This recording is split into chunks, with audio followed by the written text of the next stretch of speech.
our next special session on pandemic and public health, may I invite our chairperson, Nazihah Muhammad Noor, Research Associate, Khazanah Research Institute, and she'll be joined by Dato Professor Dr. Adeeba Kamarulzaman, Professor of Medicine and Infectious Diseases, University of Malaya, and Adjunct Associate Professor, Yale University, Professor Jayati Ghosh, Professor of Economics, University of Massachusetts, Amherst, and Tan Sri Dr. Jemilah Mahmood, Professor and Executive Director, Sunway Center for Planetary Health. Please welcome our panel speakers. Over to you, Nazihah. Thank you. Assalamu alaikum and a very good morning to everyone, our distinguished speakers and esteemed attendees. It's a real honor for me to chair this morning's special session on the pandemic and public health, joined by such eminent speakers from Prof. Adeeba, Prof. Jayati, and Tan Sri Jemilah. So at this stage, it's been about 18 months or so since we've lived in these pandemic times. In that time, we've seen public health measures like quarantine, mask mandates, and physical distancing be implemented at a scale that we've perhaps never really seen before. While things like find, test, trace, treat, isolate are tried and tested methods in public health, even public health experts found that they have to question some old paradigms in the face of this new virus. But in this pandemic, we also saw medical science taking huge leaps and bounds in advancements, especially in terms of vaccine development, with the successful development of mRNA vaccines that are highly effective. Malaysia, of course, has been able to take advantage of these vaccine developments, and we've been able to successfully vaccinate high rates of our population quite rapidly. And because of the success of our vaccination program, we're seeing Malaysia move towards COVID becoming endemic. But as Tan Sri Jemilah kindly reminded us yesterday, that just because it's moving towards endemic for Malaysia, in much of the rest of the world, it is still a raging pandemic, if only in part because of the unequal distribution of vaccines globally. So it seems we still have so much to learn and contend with about the future of public health policymaking, not just with regard to COVID itself, but with the entire future of public health, both domestically and globally. And I'm very excited to explore this topic further with our panelists today. And if I can start with Prof. Adeeba first. Prof, I think, like many Malaysians, I have taken it for granted that our healthcare system is one that has generally served the population overall really, really well. And in fact, when COVID first hit our shores, we responded very efficiently. We even managed to get to 0 daily cases for a respectable amount of time in the middle of 2020. And we were quite unique in that sense. But then, towards the end of the year, we saw cases rising increasingly rapidly. And then our healthcare system started to become overwhelmed. So I just wanted to ask, from your perspective, how do you think Malaysia has fared in managing the pandemic from the start to where we are now? Where did we go right and where did we go wrong, especially comparing our COVID-19 response to past or other ongoing major health challenges like HIV/AIDS and the rise of non-communicable diseases? Thanks, Nazihah. Thank you for inviting me to be on this panel. I think you kind of summarized what happened to the Malaysian pandemic very, very nicely, by saying that, for the most part of 2020, we responded from the beginning in January very quickly, closing the borders. And then when we had our first outbreak, the Tabligh cluster, we again responded very, very quickly. However, towards the end of last year, as the cases came from all different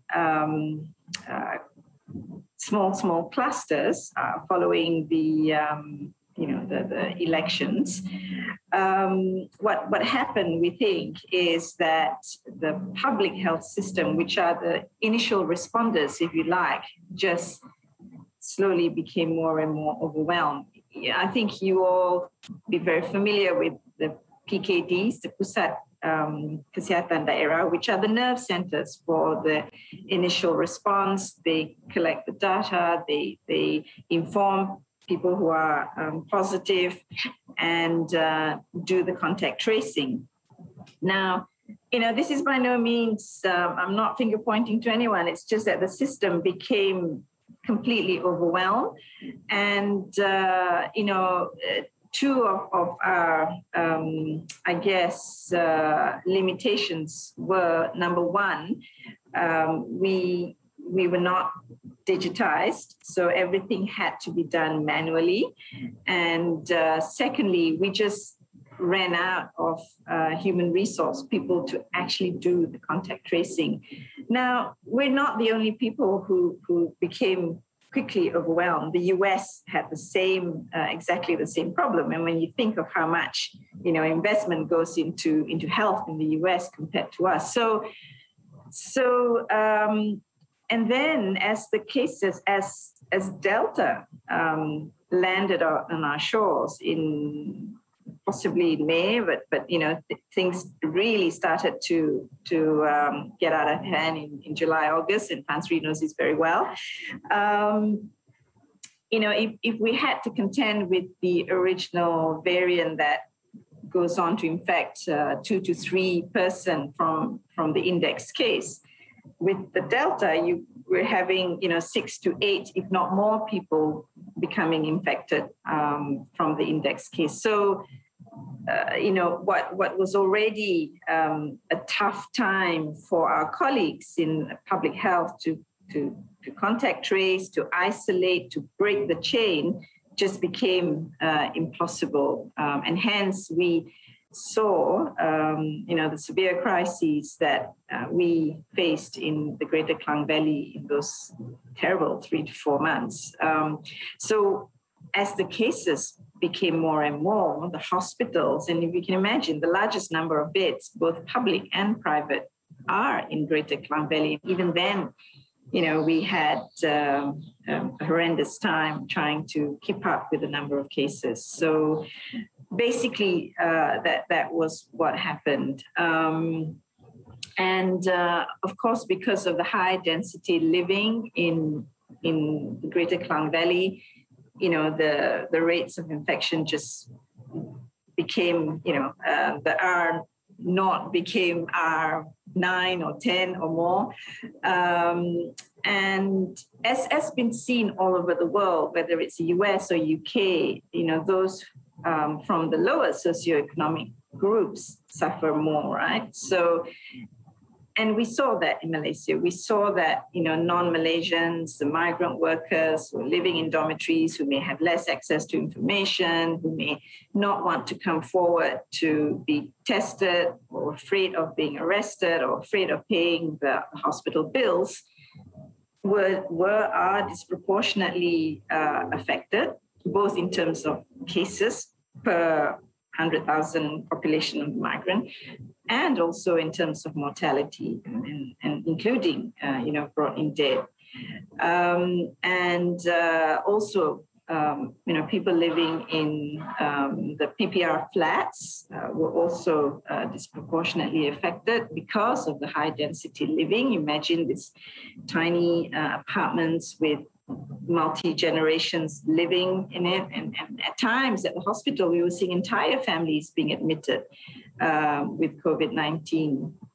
And then you've got, the closed settings like prisons and detention centers. I think recently, Minister of Home Affairs said something like 50,000 prisoners and staff and family members were infected with COVID. So those are some of the, some of the characteristics, if you like, of the Malaysian COVID pandemic.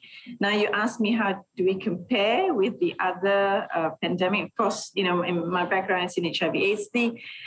The tempo of the disease is very different. HIV and COVID, the immediate urgent crises of COVID-19, but there are a lot of similarities in terms of, affecting marginalized communities and those with lesser access to information and healthcare facilities.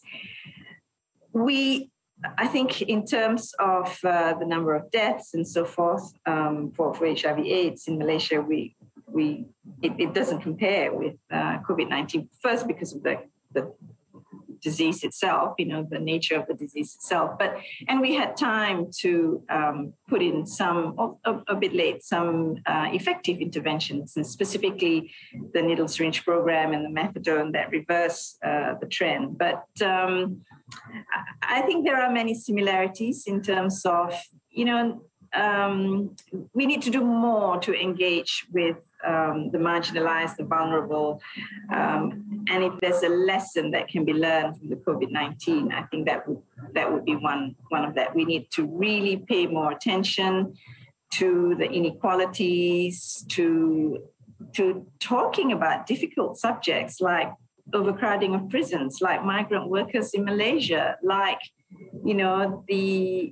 the risk to health for people living in, the urban centers that are also overcrowded with, inadequate facilities, et cetera, et cetera. So for me, I think if you ask me what are the lessons for COVID-19 for Malaysia, for the health system, it would be we need to invest much, much more in public health. You were asking me, what's public health? Well, there are two things. One is public health in terms of, I think for most Malaysians, you think of public health as public health hospitals, Hospital Kuala Lumpur, PPUM in a way, versus Pantai, versus Sunway. That is, the bigger ecosystem of public health. But public health as a discipline, people, the epidemiologists, the people who carry out surveillance, the people who are the first responders in these kinds of crises. So I think traditionally obviously now we know we've not invested enough in public health, that discipline of public health. We need to put in the hardware, we need to put in the software so that we have good surveillance moving forward, because all the experts around the world say this is not going to be the last pandemic, and that next pandemic is going to, the Spanish flu was 1918, and then we had SARS, and now, we had Nipah also in between, and it seems to be getting more and more frequent, and now we've learned our lesson. It's getting more and more severe as well. So investment in public health, investment in prevention, whether it's HIV or whether it's NCD or cancer, NCD as in diabetes and obesity, and community participation and engaging everybody in the response. And I think that's also, and I'm sure Tan Sri Jemilah will agree with me, was one of our weaknesses, that we didn't engage, community leaders, for instance, the migrant workers, early enough or comprehensively enough, and just relied on the health system, which in a pandemic like this, was hard. Yeah. Well, I'm really glad that you've brought up the community engagement aspect of this as well, because, as you mentioned, things like PPRs, the crowded prisons, these are, areas that are beyond the Ministry of Health. Yet we always look to the Ministry of Health to solve all health problems. But now we've, acknowledged that when it comes to health, not just with COVID, but health generally, we need to take more of a whole of society approach in the future. But how do we really take action so this whole, whole of society approach is not just rhetoric, but actually something that we embody in our actions? Well, I think, first of all, the government needs to realize that that's needed. And I think, again, I come from the HIV world where this is super, super important, right? The GPA principle, the greater involvement of people living with AIDS, was introduced very early on in the epidemic.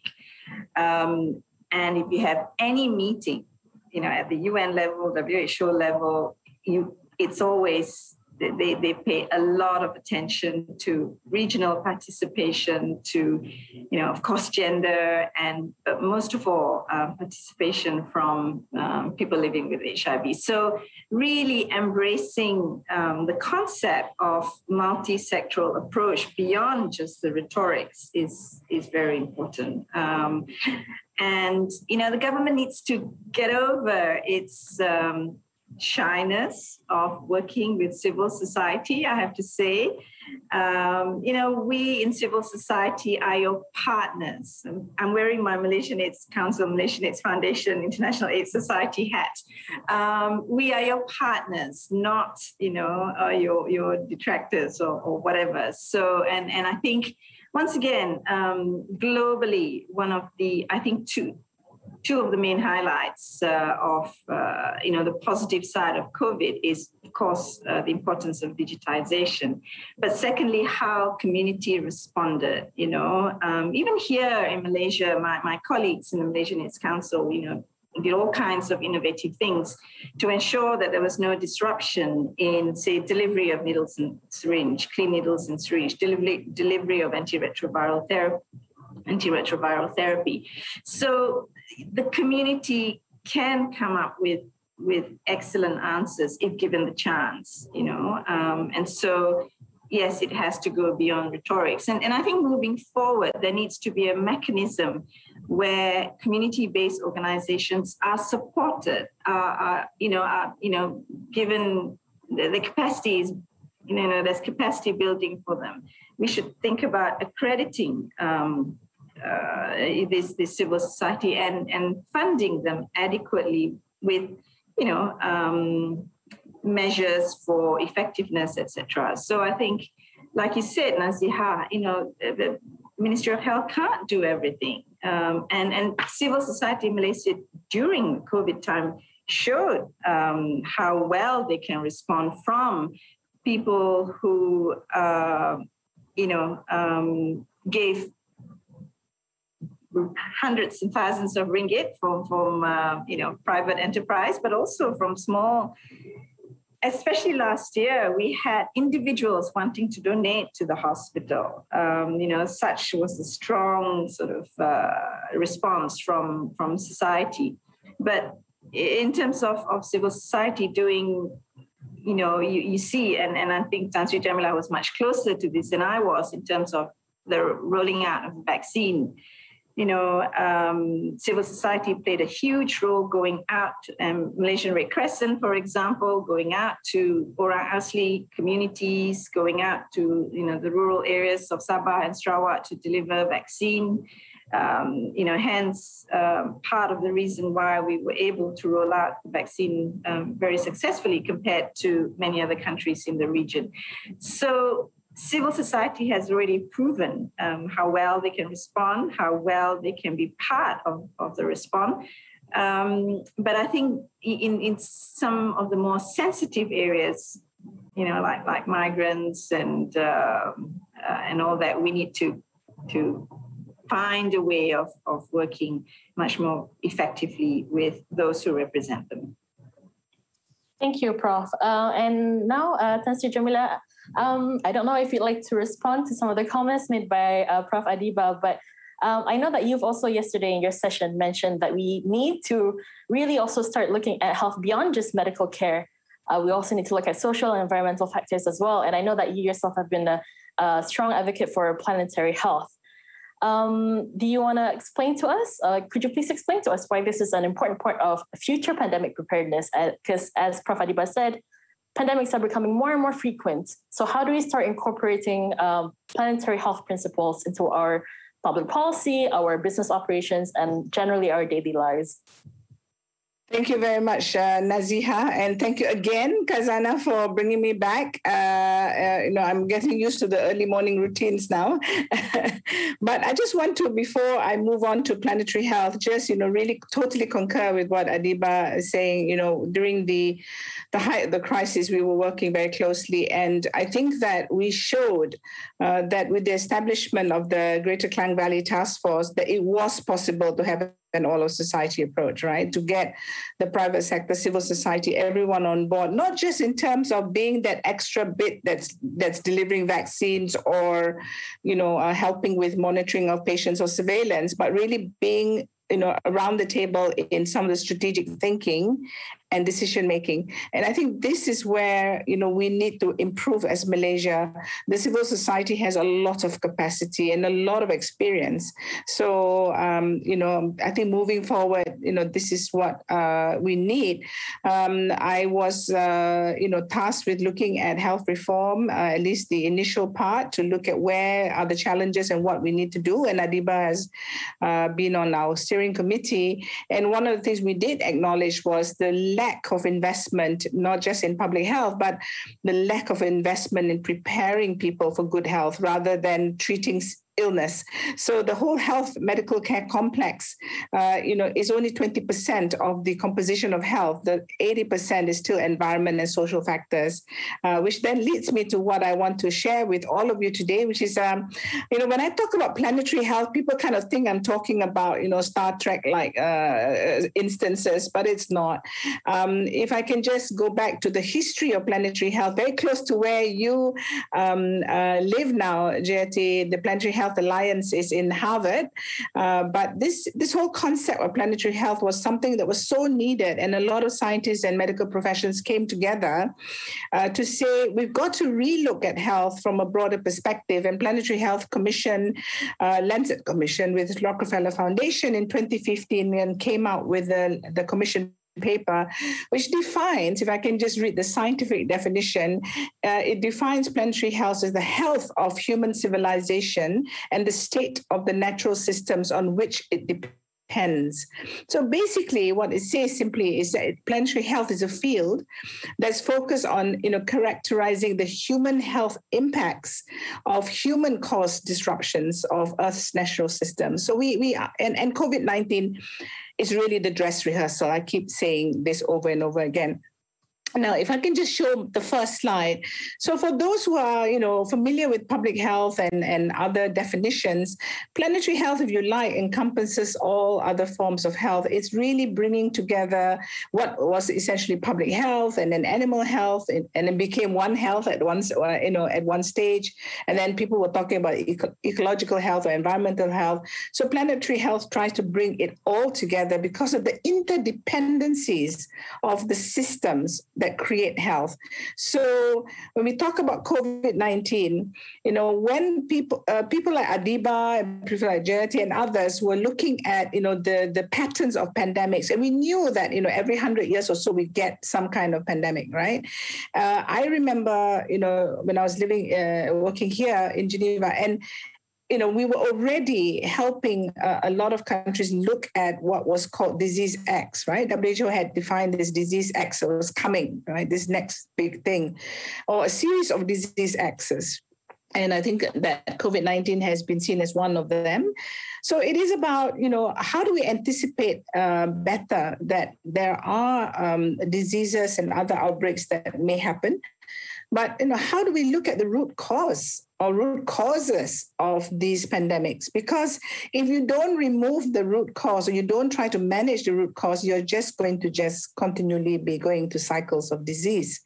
And one of the challenges, of course, is the way we have treated the environment, the way we have treated society, the inequity, and so on and so forth.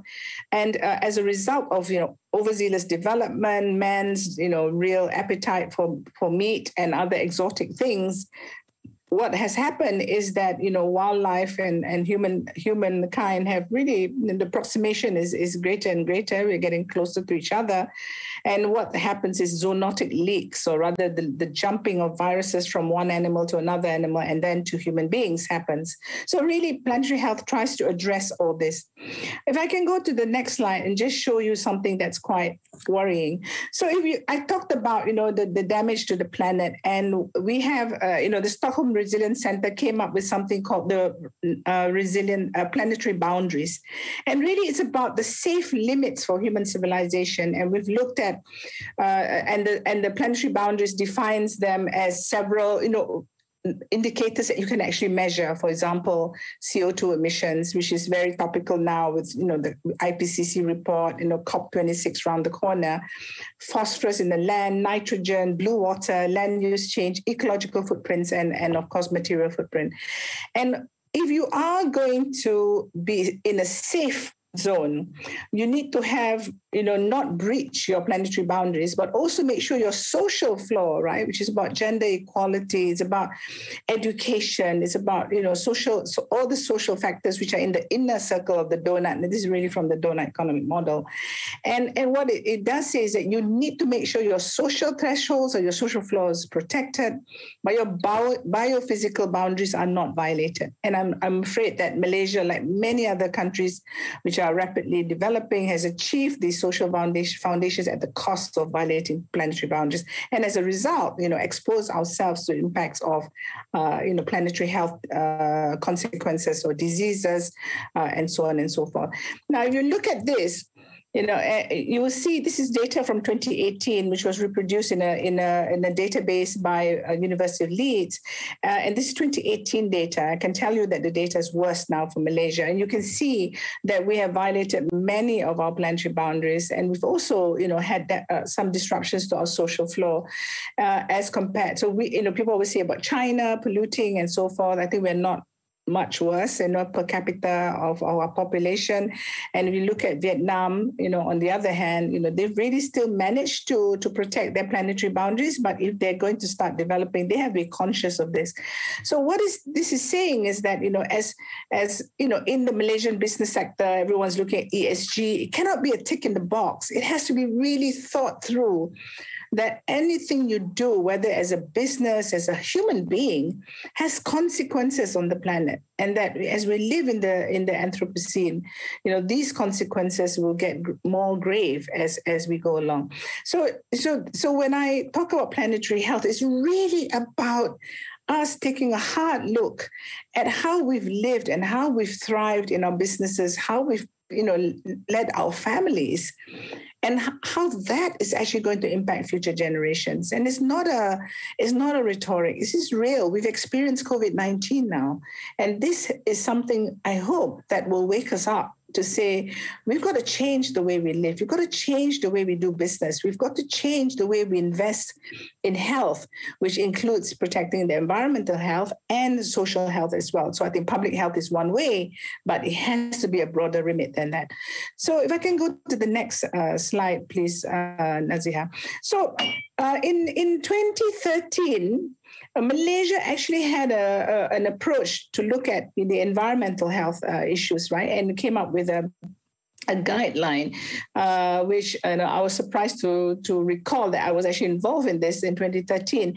And what it says is that, as Adeeba mentioned earlier, managing a pandemic requires us to really look at how the interconnectedness of health with business, with society, and so forth, and that the solutions will come from that interconnectedness, right? It's not just Ministry of Health having the solutions, and I think that, just to give an exhibit of a whole of government approach, for example, you can look at the Ministry of Women, Family and Community Development. Where were they in identifying, helping us to fast track access to the ones who are most vulnerable?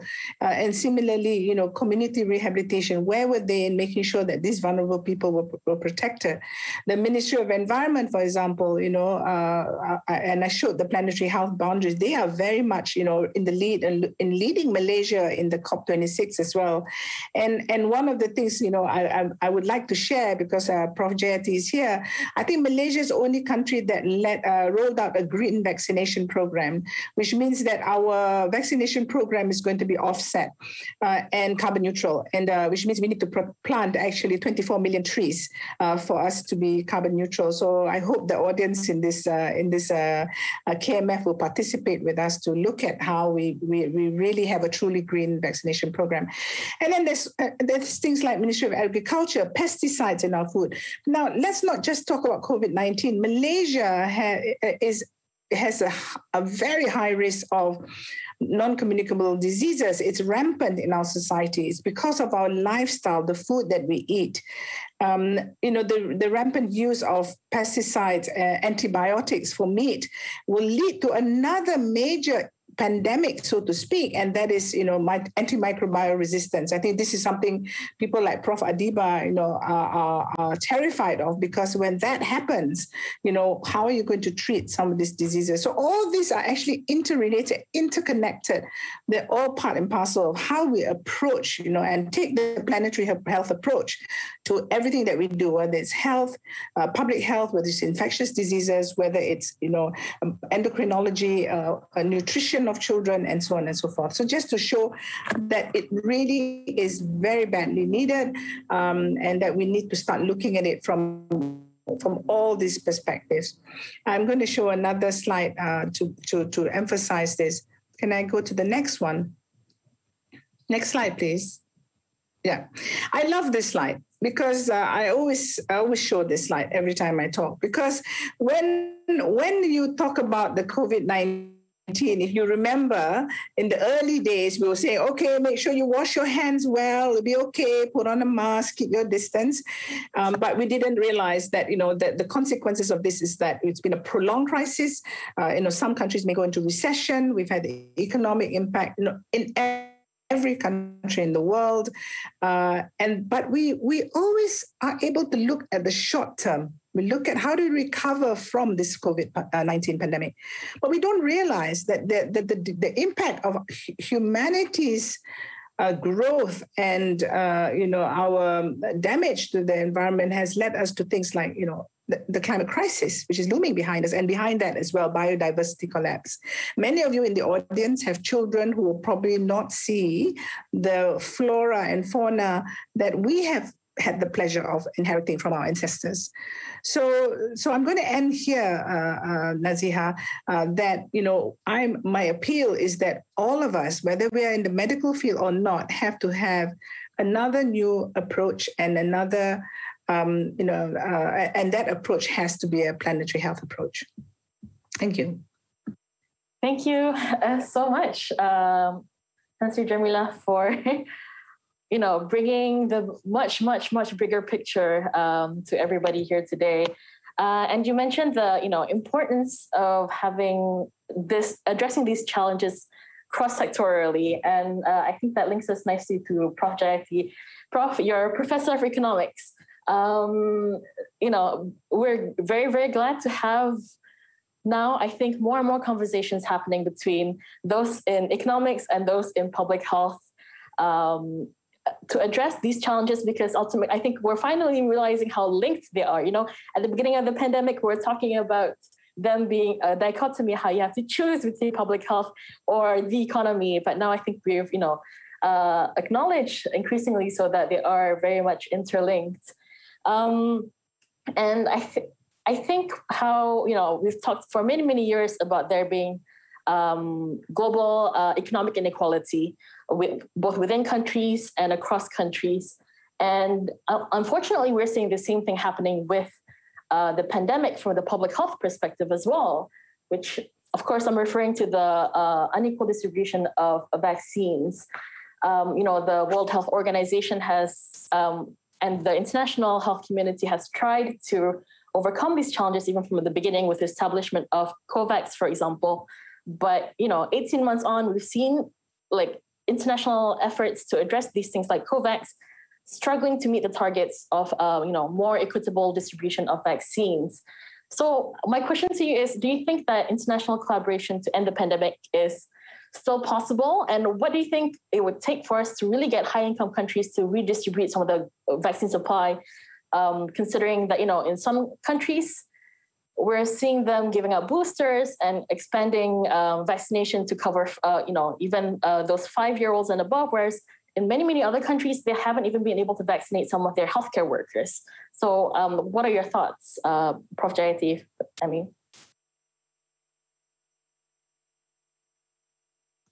Sorry. Yeah, thank you so much, Nazihah. And thank you for inviting me to be part of this panel. It's such a pleasure to be with such thoughtful and I would say even profound analysts of what is going on. I couldn't agree more with everything that's been said, but I have to confess feeling really quite jealous when I heard about whatever has happened in Malaysia. I know you're seeing many inadequacies, but when I think of the tragedies befalling my own country, India, and many other countries in the developing world, the difference is really quite stark. So I think it's impressive what has already happened. But that already highlights something that really is quite incredible when you think about it. Definitionally, a pandemic has to be international in scope. It doesn't respect national boundaries and passports and visas and all that. And you would have thought that if there is one thing that would force all countries in the world to somehow come together and cooperate, it would be this. Even climate change, let's face it, it can be locally, the impacts can be local and in regions and so on. And so you can see how that would be divisive and every country for itself. For a pandemic, it's illogical, it's counterproductive, it's stupid to be each country for itself. And yet that is exactly what has happened, which is incredible because, when I say it's not every country that has behaved like that, I should clarify, but certainly the sort of self-appointed leaders of the world, G7, have disappointed utterly, perhaps even shocked utterly, because it's not only that they have gone in for the most blatant vaccine grab that you can imagine. 85% of 2021 supply of vaccines was grabbed within the first 2 months of those Moderna and Pfizer vaccines being approved. But it was also that they have systematically prevented the diffusion of intellectual property. In other words, the knowledge, which was largely public, that created these vaccines, is now held by major multinational companies based in the North, and they are holding on to it, preventing much wider production, which is possible even today, and thereby not just forcing an artificial scarcity, but actually creating a situation where the developed countries will need boosters, because the longer you leave an unvaccinated population, I'm sure my colleagues here know this much better than me, the more you will get mutant varieties and the more you will get different new versions of this disease coming up, like the Delta variant and so on. And then you will have to have vaccines for those. You'll have to have boosters for that. And that's exactly what has happened. You could have written it down. You can see why it's in the pharmaceutical companies' interests to do this. But how is it in the government's interests to push this? And yet we have seen G7 governments actively promoting the interests of these pharma companies, basically pushing profits over people, and preventing any diffusion of knowledge very actively. Now, this is deeply depressing for many reasons, but it's also terrifying, because if we can't get our act together on this, then all the other challenges that were just outlined by Jemilah, how are we ever going to deal with those? Do the kinds of things that are required to be within our planetary boundaries. So here's the thing. It's not just that they grab vaccines. It's not just that they are preventing the diffusion of technology. It is also that now they are stockpiling these vaccines. They bought much more than they need. The current estimate is 1.86 billion vaccines are stockpiled in the advanced countries alone, just in 7 countries. And these 1.86 billion, they don't last forever, right? Some of them are already possibly going out of date. Some of them, we are estimating that 80 million AstraZeneca shots that were kept in the US have actually been disposed of because they've expired. Africa is increasingly getting gifts of vaccines from the US, which are 2 weeks from expiry date, which really means they can't be used. By the time you get them to people, they can no longer be used. Does this mean that then we're doomed, that, we can't, we're going to be just, every country has to find its own solutions? And here is where I think, it's a dilemma, because let's face it, it's the pandemic, it can become endemic, who knows? We still don't know whether you'll get yet another variant emerging from some largely unvaccinated region of the world, in say Africa or somewhere, which will beat all the vaccines. We don't know yet how this will play out. But it clearly is that we cannot solve this at a national level. We cannot. No country can. And yet, that's how they're going. They're going by, stockpiling vaccine passports, etc., boosters, vaccinate the children, and so on. And all of those things are going on in the bizarre belief that somehow you can insulate yourself from the rest of the world. That is not possible. But now what does the rest of the world do in the circumstances? And I think that's the critical question, because yes, we can keep appealing to G7 and to the advanced countries to just be sensible, not to be kind or benevolent, but just be sensible. We can keep appealing, but if it's not happening, what does the rest of the world do? And I think it's very important here, not only to demand that, we get rid of the intellectual property. I mean, I know Jomo and people in Malaysia have been demanding this and talking about this for a long time, but redistribute the available vaccines immediately, insist on technology transfer and all of that. We can keep doing that. And we have the global mechanisms. We have the WHO's COVID-19 accelerator, and we have the COVAX, which is supposed to distribute vaccines. We have the CTAP, the COVID-19 technology access pool, which is supposed to share technology. None of them is working. They are underfunded. Companies are not getting in there to share technology. Governments are not giving money to enable COVAX to buy vaccines, and they're busy buying up more of their own for boosters and so on. So all of that is going on. Clearly, one of the things that has to happen now is that this knowledge has to be decentralized. And it already is, let's be honest. Cuba has come up with 2 vaccines, both of which apparently are extremely promising and in the final phases of trial. India, one vaccine was imported technology, but there are 2 candidates domestically. There's one Covaxin, which is already in production, and in fact being administered. Yet to get WHO approval, but nonetheless, China has 2 vaccines and apparently 2 more candidates. Russia has got a vaccine and so on and so forth. So there are vaccines being developed elsewhere in the world, which shows that it can be done. Increasingly, we will have to put our eggs into many baskets. In other words, it's very important to decentralize knowledge creation, knowledge production, knowledge dissemination. We cannot anymore rely on what's going on in a few frontier labs and all of that. We have to remember that even these vaccines were developed with public research. AstraZeneca, 97% publicly funded. Moderna, almost entirely publicly funded. The research that goes into mRNA vaccines was, again, 90% publicly funded. And it's the last mile research, the last little bits done by BioNTech or Moderna, which have given them these patents. Whereas it's really, 3 decades of work in mRNA in publicly funded labs, which enabled this technology to happen. So I think we have to now emphasize that developing countries, not just individually, but through regional arrangements, must be developing and sharing technologies.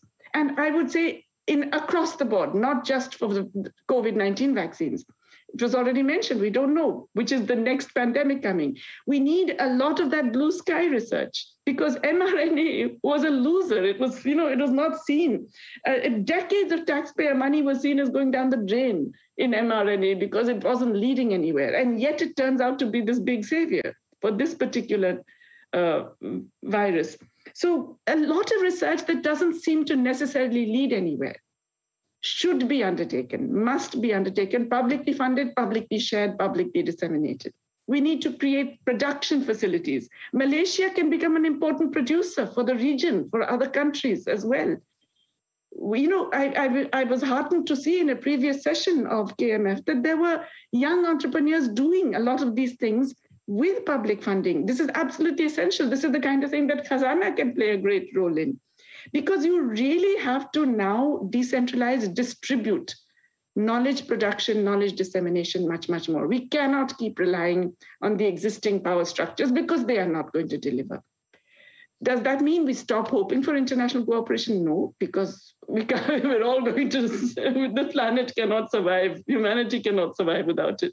But in the interim, we must also make sure that we also, in the developing world, create our own bases of knowledge and production. Thank you so much for all those really, really important reminders. I think, we talk about all of society here a lot in Malaysia, but then I think we also then have to really peel into what that means for private businesses to, especially those that use public resources, to return some of those profits back to society itself. And I think we need to find ways to govern that better, especially, to find ways to keep doing businesses sustainably, the role of government in making sure all of this happens in a way that where the benefits are, accrued more equitably. I think at this Can I make one additional point to that, Nazihah? Because I completely agree with this. And in fact, one of the recommendations, I'm on a council, WHO Council on the Economics of Health for All, which Mariana, who's going to be speaking soon, I think, is the chair of. One of our important recommendations is that you have to govern innovation in health. And it has to be publicly governed so that when you are subsidizing, when you are providing incentives to private knowledge creation and production, you have to put conditions. You can't just hand it over to them and then say, now it's yours, it's privately owned, you can do what you like. We have to put conditions on all of the public money that is being provided so that it isn't only oriented to private gain. And I think that's very, very important. The conditionalities imposed on the private sector when they take advantage of public subsidies to create what is important knowledge for society. It cannot then be held only privately. It must be distributed. Agreed. I hope this is, a lesson that we all take as we start to shape our collective narrative for tomorrow. At this stage, I really want to open. I have so many more questions on my own to the panelists here, but I'd like to give a chance for the public to ask some questions. So if we can have the first Q&A, please.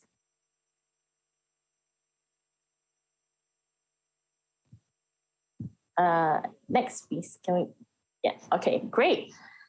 So the first question, with the high cost of healthcare digitalization, how do we justify this investment in futuristic concepts from Malaysia instead of investing in more traditional methods to handle healthcare? I don't know if Prof. Adeeba or Tan Sri Jemilah, you'd like to answer this?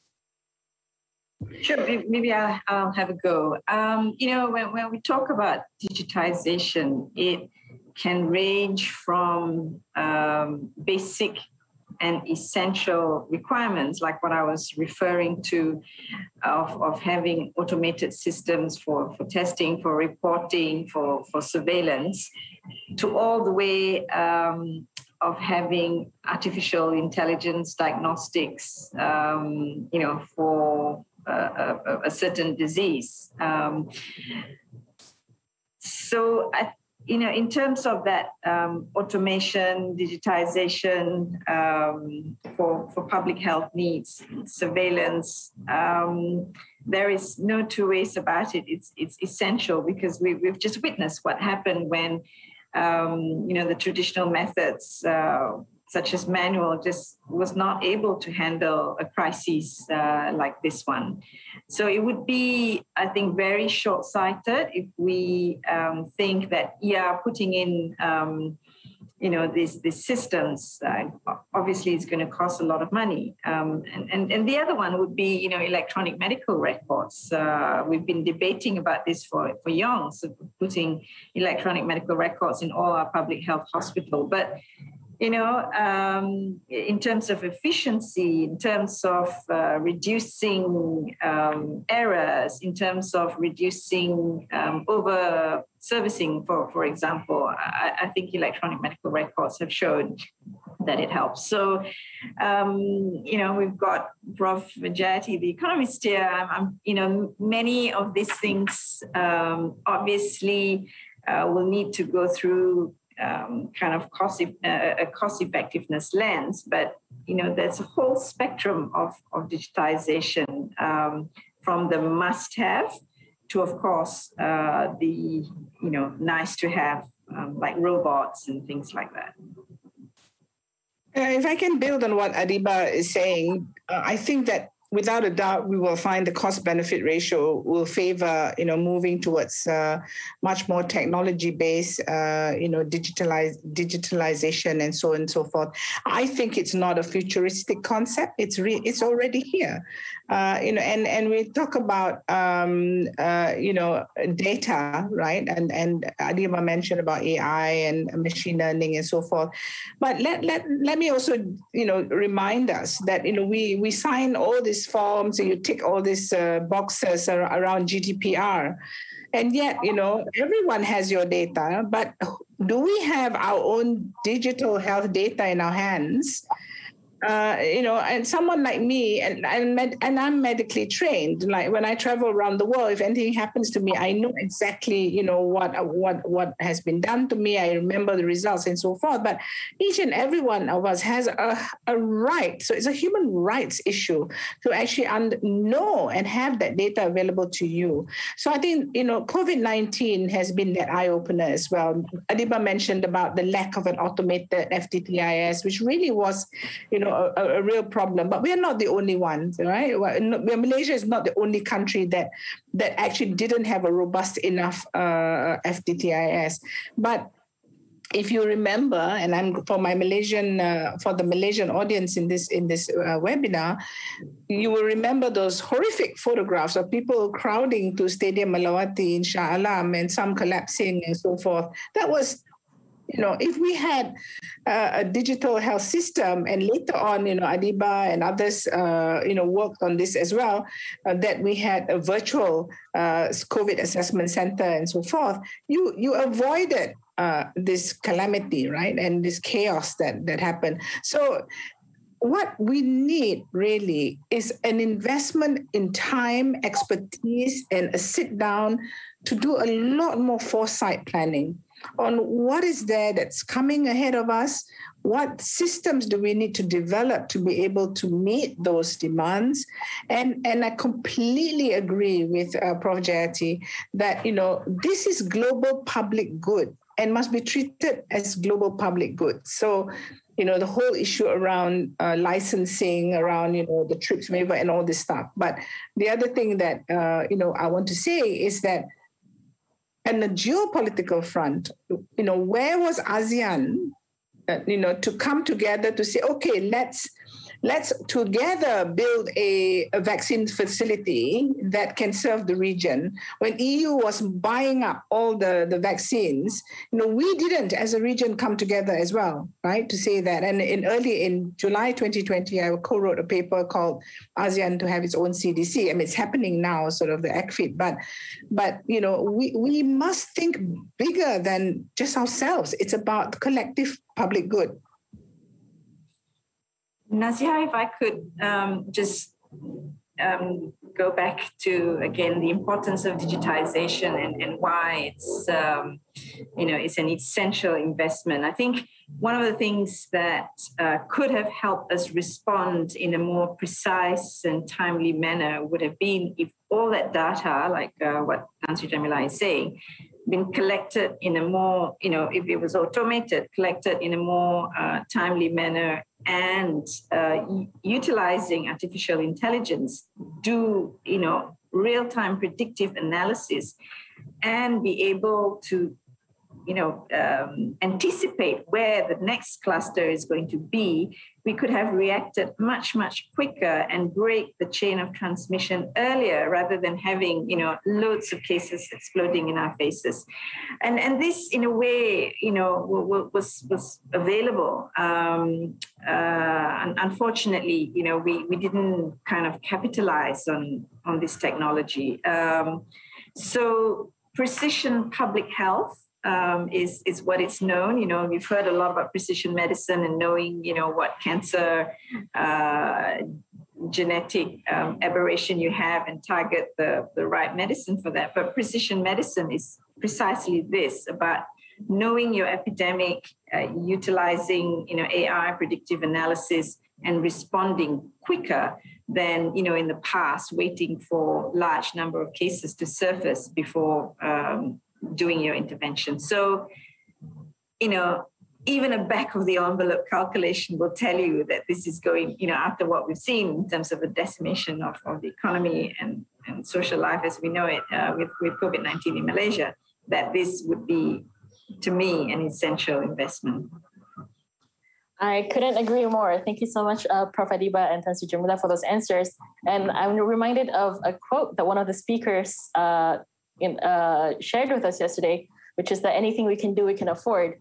And that this is something that we must do, so we must be able to afford it, is, I think, one of the key takeaways here. Can we have the next question, please?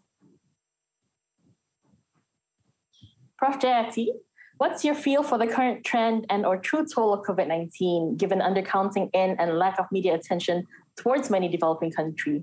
Are we truly on our way out of the woods?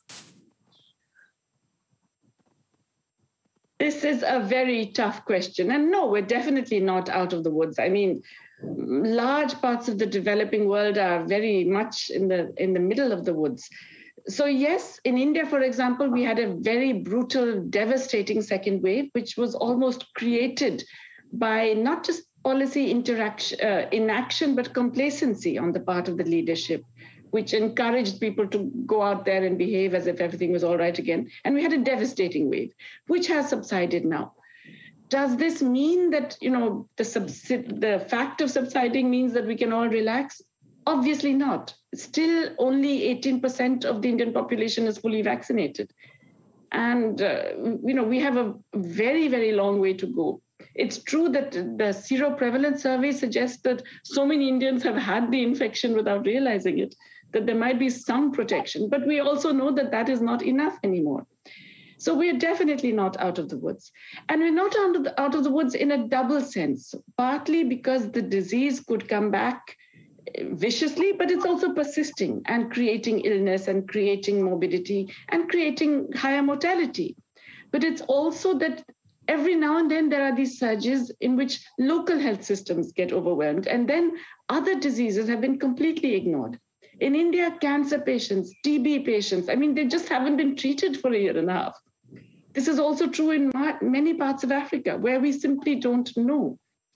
The excess mortality rates in India, it's anywhere between 3 to 14 times the official rate. So it's really appalling, the kinds of deaths that have already occurred. And we probably will never know how many have died because of the COVID-19 pandemic, not just the disease itself, but all the other things that came in the wake of the pandemic, the neglect of other diseases, the lack of nutrition, the inadequate social protection, the starvation of people when they were denied livelihoods, all of that. But we're also not out of the woods because many of the developing world's economies are not going to be able to recover on current trends. So it's not just the health crisis, which will persist and re-emerge in who knows how many different ways. But it's also that because of this two-track recovery, where developed countries threw the kitchen sink and everything else in terms of fiscal policy at this, and spent anywhere between 15 to 25% of GDP additionally during this pandemic. Most developing countries have spent less than they did after the global financial crisis, although this was a bigger crisis. Most of them have actually turned out to be much more worried about capital flight, worried about running large deficits, and so they haven't spent enough to enable a recent recovery, which really means that livelihoods will continue to be under threat, continue to be fragile. Many people who lost jobs have not got them back or have got back jobs at much lower wages. And that in turn has all kinds of other implications, including for nutrition, health, everything else. So it's a major setback. It's an almost unthinkable setback. It's also a loss of education for nearly 2 years for many children. And in young societies, that can be absolutely fatal. So many, many setbacks, which requires much more active, proactive public expenditure, public investment, aligned with society rather than imposed on society. And that I fear we're not getting in very many developing countries. There are a few outlier exceptions which are showing much better responses. in general, many developing countries are not showing that response. And that's a real concern, I believe, that there is something that we need to worry about in that. Again, people will say, I'm just being depressing. What can we do then about this? And I think it's absolutely critical to remember that many governments in the developing world actually have more fiscal space than we think. There's so much self-censorship. There's so much attempt to restrain ourselves for fear of capital markets and for fear of downgrade by credit rating agencies. We can actually spend more, and we should be demanding that we spend more. We can raise more tax revenues. Simple things like making multinationals pay the same as domestic capital, by ensuring that the Pandora Papers have just been released. I don't know how many Malaysians are involved, but lots of very rich Indians are involved. If just making it harder for them to store their wealth in other countries and avoid being even the most minimal kinds of taxation domestically. Imposing a very small, tiny wealth tax. In India, if you did a 4% tax on just the very, very richest, 965 families only, out of a population of 1.3 billion, you would get 1% of GDP, which is the same as our total public health expenditure of center and states. Can you imagine? So in other words, there are so many things that could be done quite easily with the political will.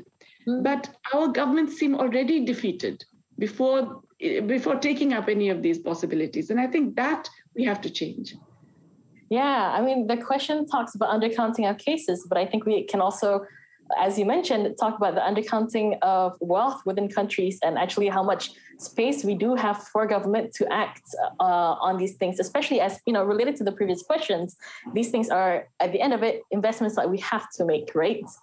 But okay, I'm wary that of time.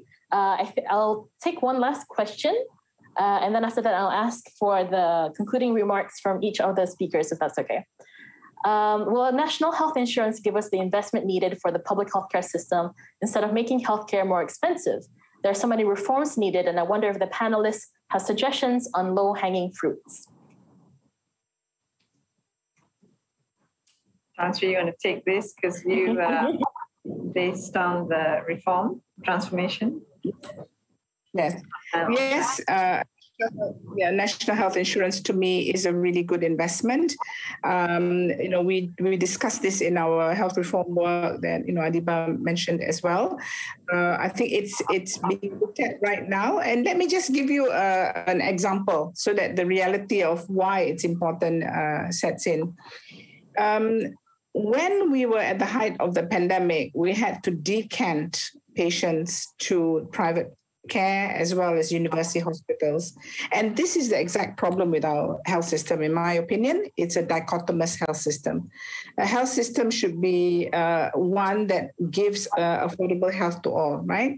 And as a result, because of this dichotomy, the Ministry of Health, with much thanks to Ministry of Finance, providing the budget, set ceiling payments so that non-COVID patients could be then decanted out. So that places like University Hospital, where UMMC, where Adeeba works, could focus on COVID and not worry about the others. Now, there's a very high cost to that. But imagine if we had a public health system, a healthcare system that had a national health insurance, then there would have been no doubt, because we have no idea at the moment of the cost and impact on non-COVID diseases as a result of the pandemic. How many, whether it's cancer or hypertension, diabetes, the impact of that, that people were not allowed access or were not had the usual access to those services as well.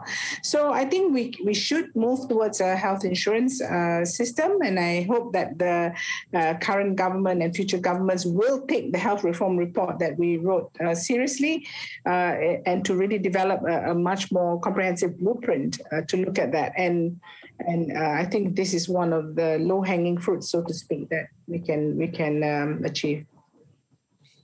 Yeah, so Nazihah, I want to take it from a slightly different angle.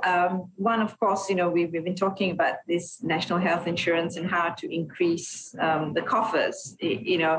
Malaysia is underinvesting in health, full stop. I think it's like 4.2% of the GDP or thereabouts, when it should be, at least double that. But also, it's also important to look at stopping wastage. I think in healthcare, we should really be doing things that are more evidence-based, that's, and really pay attention to the cost-benefit ratio. And there are many such low-hanging fruits. For instance, we're doing really badly in cancer prevention, for instance. Many of our patients present with very late-stage disease. And experience from all over the world for specific cancers, whether it's cervical cancer or breast or colorectal cancer, that if you put in a early detection screening program, that it will eventually pay for itself. So I think paying equal attention to evidence-based medicine, try not to waste on things that don't work. These are, to me, are some of the low-hanging fruits. And we badly need a reform in our health insurance. One is the national health insurance. The other is the health insurance that currently, do not support those kinds of prevention activities that individuals might want. I couldn't agree with you more there, Prof. So we've had some discussions with Bank Negara, I believe, that takes the lead. For instance, we want to advocate for cervical cancer screening, that, the world is working towards eliminating cervical cancer and likewise HIV. So, but it's not supported by our current health insurance policies and framework. So it's not just the national health insurance. I know that we can go on about these topics for much, much longer. Unfortunately, I think we have to give time for the next session now. So I'd like to just take this session, this time, to just really thank to the speakers for all the insights. And I look forward to having more discussions on this in the future. Thank you so much.